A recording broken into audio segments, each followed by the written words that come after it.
Welcome to the Operation Game Night podcast. Back and better than ever, and we are back from the World Series of Board Gaming. We did a brief episode live in person where we talked about some of the games we played, but we do want to go a little deeper into some of those games because we really enjoyed them and we want to talk more about them. Joining me, as always, is my co-host and co-captain of the ship, Clayton Gable. How you doing, Clay? I'm doing great. World Series of Board Gaming last weekend was awesome.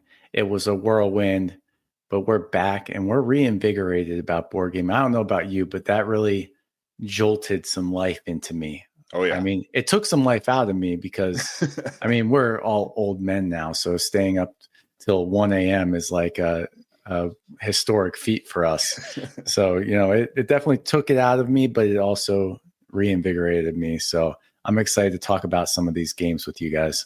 That's right. We've been on a real tear lately. I don't know if you know this. We've been talking about all the hottest games out there, the newest, the hottest games from 2016 and previous. Today, we've got another brand new, hot new game to talk to you about coming to you from the year 1963. Woo! We have Acquire by Sid Sackson. This game has been published many times over by many different publishers, 3M, Avalon Hill, etc. But Acquire was first developed in 1963. So if you're watching the YouTube video and I click through some of these images, some of them are going to be the old version, but we played the most recent version, which was published in 2023. And I really enjoyed this. This might have been my favorite game that we played at World Series of Board Gaming. Kind of caught me by surprise. It was nice going into it, not knowing a lot about it. I had heard people mention this in the past, but kind of a surprise. We got to learn it from one of the best there is, Fu. Fu, if you're listening to this or you're watching this YouTube video, Fu is like the Singaporean champion of Acquire, and we learned from him personally. He kind of stood over our shoulders and taught us the game as we went along. People were really excited to come up and watch this game, let alone teach it. And really what this game is a tile placement, stock market manipulation type game based on running hotel chains.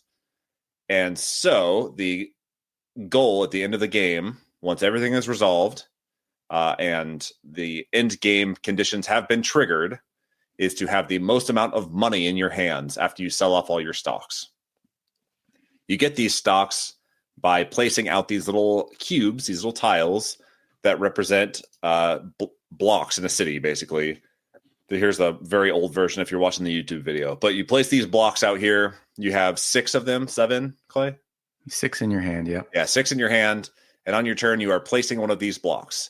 Anytime 2 of them are orthogonally adjacent to one another, like here we have 5E and T that are right next to each other, or 5E and 5F, it triggers the creation of a hotel chain.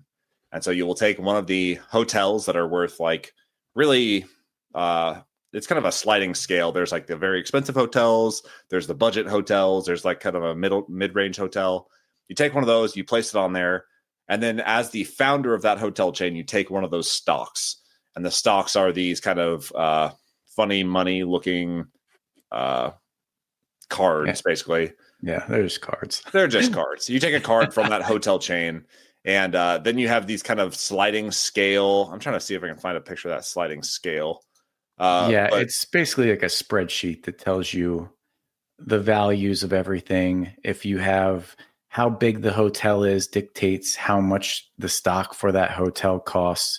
So it's kind of like a little spreadsheet player aid that keeps track of each hotel size, and whether it's the low grade, medium grade, or high end hotel. And that kind of is where you go to see how much stocks are going to cost when you buy and sell them. That's right. And so as you continue to add blocks or these little tiles to the existing hotel chains, those stocks are worth more money because the bigger their footprint grows, the more money those stocks are worth. When 2 of the existing hotel chains touch one another, or a block is put between them, the larger of the 2 hotel chains will absorb the smaller one and be worth a lot more. Anything that gets above 11 blocks is like unabsorbable. And then once a block reaches 41 squares, 41 squares. I don't know why I said it like that. Once it reaches 41 squares, the end game is triggered, and then you're kind of cashing in all of your stocks and seeing how much money you have at the end. The person with the most amount of money wins. There's a little bit of luck involved because the tiles that you draw are random, but you feel like you have a lot of agency when you place them out on your turn because you can pick and choose which hotel block you want to add to. Obviously, you would like to add to one that you own a lot of the hotel stocks of, but sometimes you really have no choice depending on what tiles you drew. They're all face down in this kind of pool, and as you draw back up to 6 in between your turns, you might get ones that don't help you a whole lot.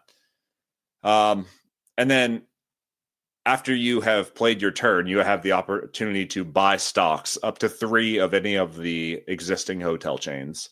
It could be one that you own, could be one that you don't own, could be one that you created or not. You're just buying up to 3 stocks of any hotel. And then when that hotel is absorbed, you are trading those stocks in for either stocks of the new larger company, or you're trading it in for cash that then you can swap later on. It's a lot of money changing hands every single turn, but you feel like you have a little bit of agency in this game to be able to strategically swap those stocks. Maybe I hold on to these because then when that hotel comes back out, it'll be worth a lot of money later on. Clay, you haven't talked a lot yet. What did you think about Acquire? Oh my gosh. Yeah. I was blown away by this game. I thought it was just some old crusty Monopoly like offshoot, but this is so much more than that. It was amazing the feeling you get when you have, like they call it the primary and secondary shareholders. So you're the primary shareholder in a company and it gets bought up by a bigger company. If you have the majority of the shares in that company, you get a nice fat bonus based on a whole slew of things, how big the company is, that stuff. So when you see that a company that you got a lot of stock in, and you can place the tile that's going to get that company merged into by a bigger company, and you're about to get a big payday, you're going to get that bonus and you're going to get more money. And then what I really liked was, yeah, it's kind of random. You have 6 tiles, so you're limited by that, but you can always buy stock in whatever you want. Yeah. So every turn you can decide whether you want to buy stock in that, huge company that's got stock selling for $10,000 a share, or you want to invest in the nice new startup that could be worth a lot at the end if it doesn't get gobbled up right away. Yeah. So that was really cool. Like the Red Hotel chain, when it came out, it was selling for, $2,000 a share. So people who got in on that ground floor of that Red Hotel chain, at the end of the game, that ended up being our biggest hotel chain. And I think everybody who had shares in that at the end of the game were able to turn those in for $10,000 or more dollars per share. Yeah. So it's interesting, but that wouldn't have worked out like that if a different merger happened and the Red had got swallowed up earlier in the game. So there's just so many interesting dynamics at play on this board. And I learned so much from my buddies over my shoulder, kind of walking me through it. But this game, biggest surprise for me. It was something I had little interest in really, but we saw it sitting there and we were like, you know what, this is Sid Sackson. It's a classic. I thought it would be pretty light on the rules. So it was a good choice for first thing on Saturday morning, I guess it was. And it really is pretty light on the rules. I mean, on your turn, you place a tile, and if there's a merger, you either form a new hotel chain if you want to. If there's a merger, you do the merger, which can be, it's not that tedious. I mean, you basically just deal out shareholder bonuses and then turn in your stocks for money. Yeah. And then at the end of every turn, you buy 3 stocks. Like that's the whole game. Every turn you got those 3 steps and it hums along pretty smooth.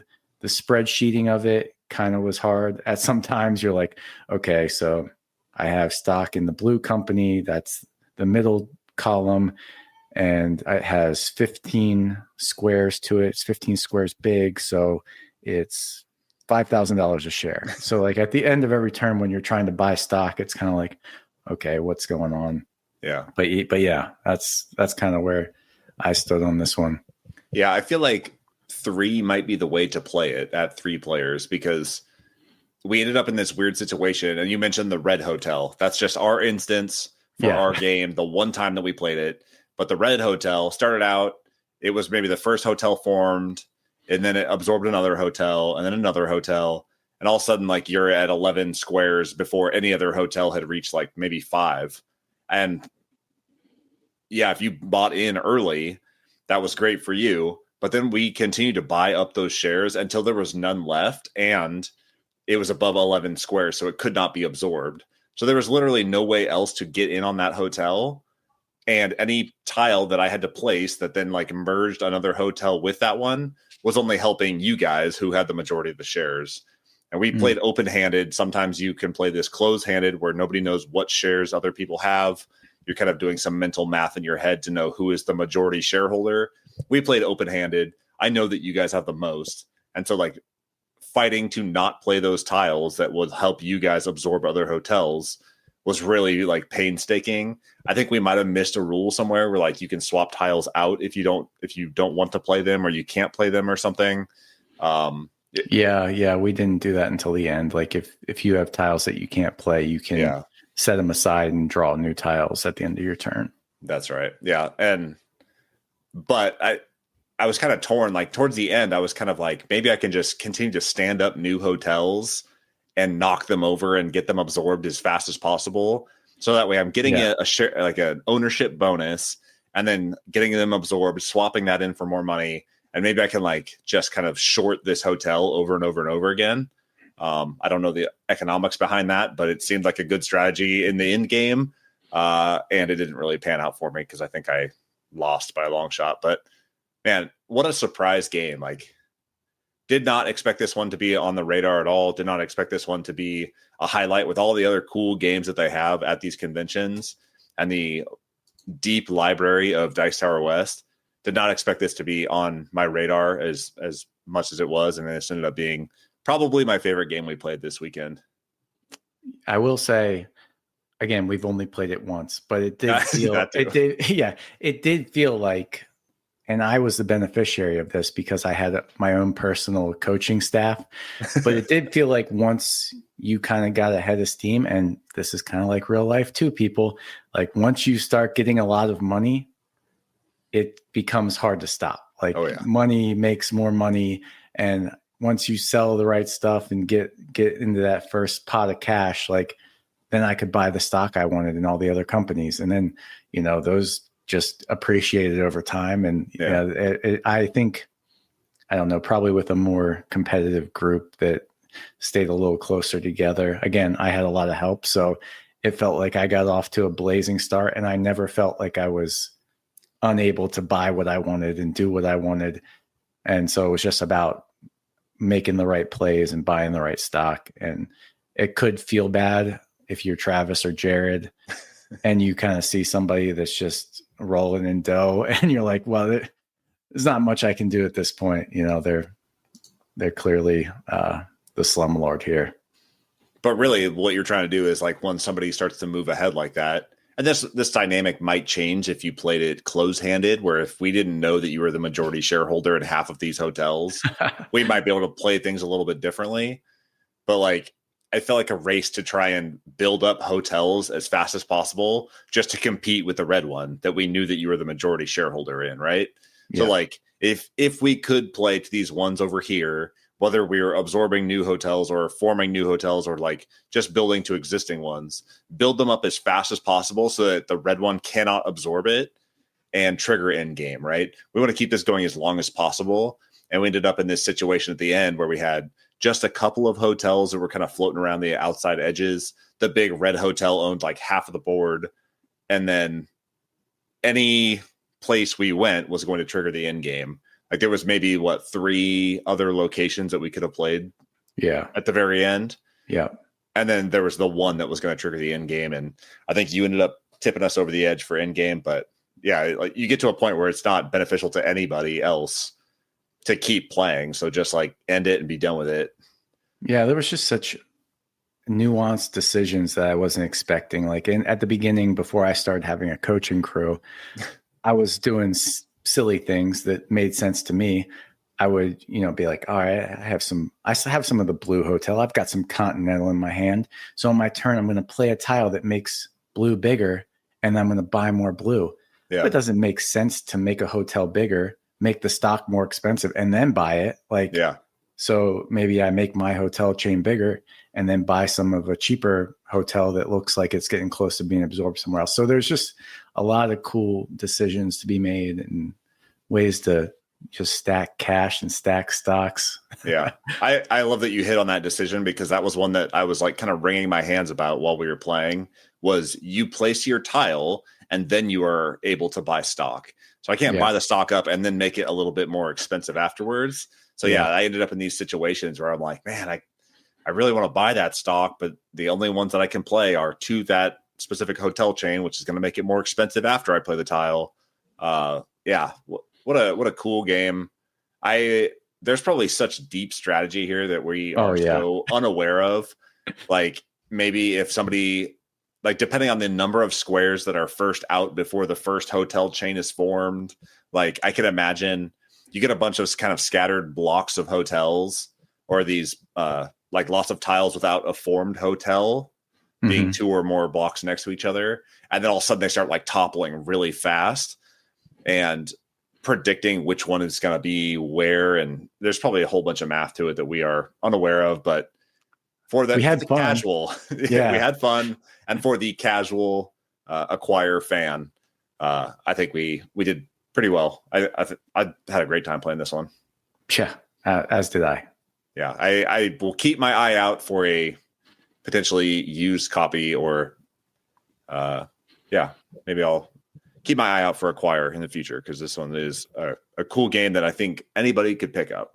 Yeah, I think if you got people that think board games are Monopoly, and even perhaps like Monopoly, I would say you should show them this game and be like, you know what, this is, you want to have that same feeling of making money and making moves, but with way more agency and interesting interactions, and it actually ends. Try out Acquire. Oh yeah, this is a great one. Did we do it? We did it. Okay. This has been Acquire by Sid Sackson, published about 1,000 times, and originally designed in 1963. I have been Travis. He has been Clay. This has been Operation Game Night, and we are